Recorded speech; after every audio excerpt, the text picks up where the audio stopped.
आयुर्वेदानुसार वातदोष म्हणजे काय? Option A शरीरातील सर्व हालचाली करणारा दोष, बी पचन करणारा, सी शरीराला आकार देणारा, डी त्वचेला तेजस्वी करणारा दोष.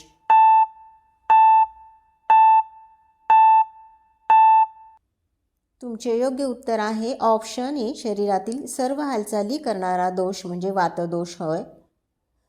आपलं श्वास घेणं, चालणं, बोलणं, विचार करणं सुद्धा या सगळ्यांमागे एकच दोष काम करत असतो, तो म्हणजे वातदोष असतो. प्रश्न क्रमांक 2. आयुर्वेदानुसार 3 दोषांचा राजा कोण आहे? ऑप्शन ए वात, बी पित्त, सी आम, डी कफ.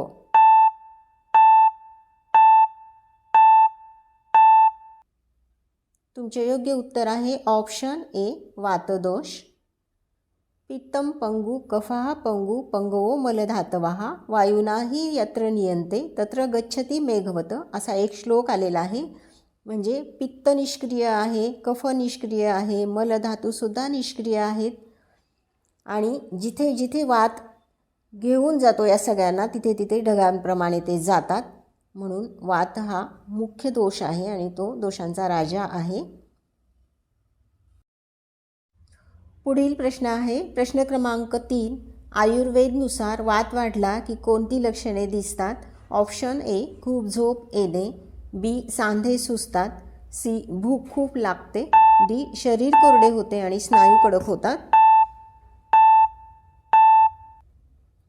तुमचे योग्य उत्तर आहे ऑप्शन डी शरीर कोरडे होणे आणि स्नायू कडक होणे.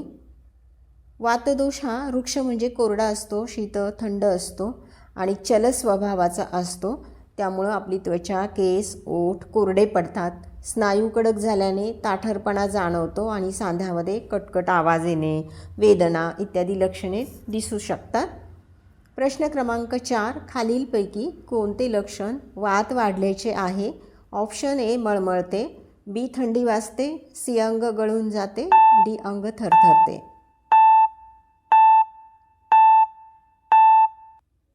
तुमचे योग्य उत्तर आहे ऑप्शन डी अंग थरथरते.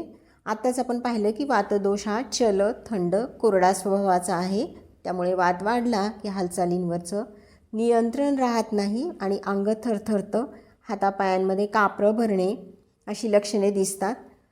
प्रश्न क्रमांक 5. वात वाढल्याची खालील लक्षणे कोणती आहेत? ऑप्शन ए मलावष्टंभ आणि निद्रानाश, बी अपचन, सी सर्दी आणि खोकला, डी हातापायांची आग होणे. तुमचे योग्य उत्तर आहे ऑप्शन ए मलावष्टंभ आणि निद्रानाश. वाताच्या कोरडेपणामुळे पोट साफ होत नाही आणि चंचल गुणामुळे अस्वस्थता, झोप न येणे ही लक्षणे दिसतात. पुढील प्रश्न आहे प्रश्न क्रमांक 6. वात वाढल्याची खालील कोणती लक्षणे आहेत? ऑप्शन ए अंग खाजणे, बी डोळे लाल होणे, सी घशात आग होणे, डी वेदना होणे आणि हाडं निखळणे.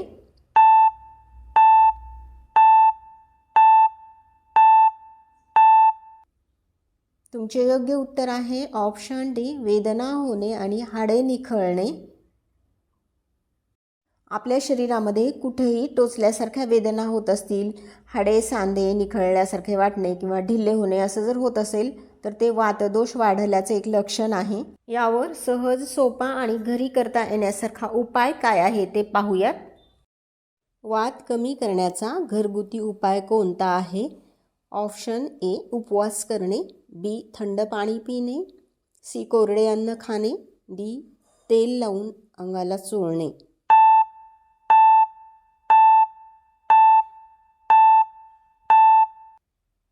तुमचे योग्य उत्तर आहे ऑप्शन डी तेल लावून सर्वांगाला चोळणे. आंघोळीच्या आधी 10 ते 15 मिनिट तेल कोमट करायचं आणि त्या तेलानं आपल्या सर्वांगाला हळूहळू मालिश करायची. तिळाचं तेल हे उष्ण आणि स्निग्ध असतं आणि वाताच्या शीत व वृक्ष गुणांच्या एकदम विरुद्ध आहे आणि हे तेल त्वचेतून शरीरात शोषून घेतलं जातं आणि वात शांत होतो. यामुळं त्वचेचा कोरडेपणा कमी होतो. त्याचबरोबर मन शांत होते आणि आपल्याला झोपही चांगली लागते. तर मित्रांनो, वात वाढला की आपल्या शरीरातील कोरडेपणा आणि वेदना ह्या नक्कीच वाढतात आणि त्यावरील तीळ तेल हा सर्वोत्कृष्ट उपाय आहे।